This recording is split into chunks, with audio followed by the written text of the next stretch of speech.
All right, this video is going to talk to you guys about how to create your multi-view drawings for your shapes, your patterns that you're making in Onshape. So the first thing that we've got is we've got our Park Studio. So I've got my Park Studio here. I've already created a drawing, so I'm going to create a new drawing. So once you get your part all situated and you know what you've got, what we're going to do is we're going to go down to the very bottom left here. We're going to hit this plus button to insert a new tab into our document. And the tab that we're going to insert into our document is, let me get this out of the way here. We're going to insert a new tab into our document and we're going to create a drawing. So when we go to create a drawing, we have to choose our template that we'd like to do. Now, I have you guys do this no views, so you can add your views in manually.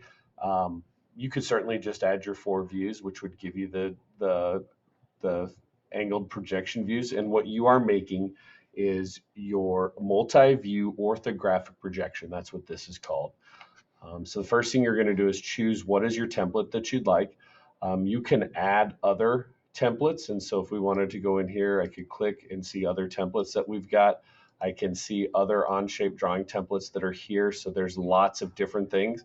Remember, for us, really the only 2 that we're going to be looking at right now are the ANSI, which is the National Standards Institute, and then A format is 8.5 by 11 paper. B format is 11 by 17 paper. So we're going to use the A. Whether your measurement is in millimeters or inches, we're going to make that. I did this in inches, so I'm going to choose my inches. I'm going to hit OK. Now, what should happen is it comes up and it selects your part or assembly that you would like to do.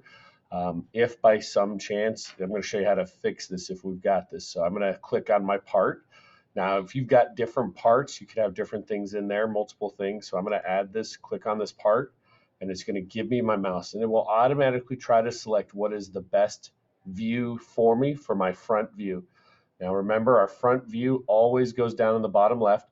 We want to make sure that when we drop it, we don't drop it all the way in the bottom, because our right view is going to come directly over here and it goes straight across. So we want to try to get it just right up above. Make sure you leave some room so you can do your measurements. I'm going to click once and it's going to set that down.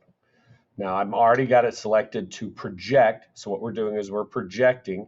I'm going to go straight up and this is going to be my top view. So I'm going to click to project my top view. I'm going to click and it drops my top view.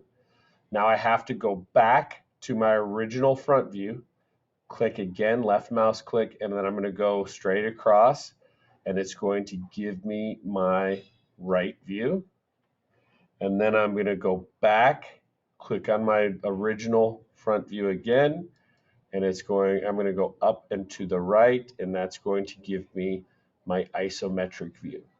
And so we're going to get that. So the isometric view is giving us multiple sides at the same time. I see the right, I see the front, and I see the top. So I'm getting multiple views with that isometric view. Okay. They have to be in this order. Front is always the bottom left.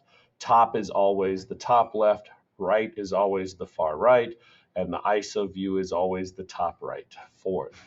When you're done with this, your name will automatically be in here, but you do have the ability that we can add some notes. We're going to turn off this projected view. So we'll turn off the projected view and then we can put some notes in here. So this would be where we could click in to change our name or put in what we've got here. So we're going to type in our note and we're going to call this multi-view cube. So we've got our multi-view cube. And just for me, if you could put your name in there again, it's just going to make it so that it's easier to see. I'll do a different one. So I'll do this line here for the notes because the name is a little small. So I'll do this top line and I'll double click on that top line and I can put my name in here. So I've got my name and we've got it here. And so this could be going to give out any kind of notes or anything that you've got. So now that we've got our multi-view drawing, so we've got everything here. This is going to be what you are going to turn into me.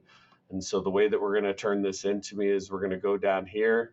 You're going to hit the print button so that you can print your multi-view. When I ask you for your multi-views, you're going to print your multi-view for me. And then what you're going to do is we're not actually going to print it. We're going to download it. Hit this download the file. And then you're going to attach that file. Your file is going to be named your name. So it's going to be Burke. And we'll do call it multi-Q.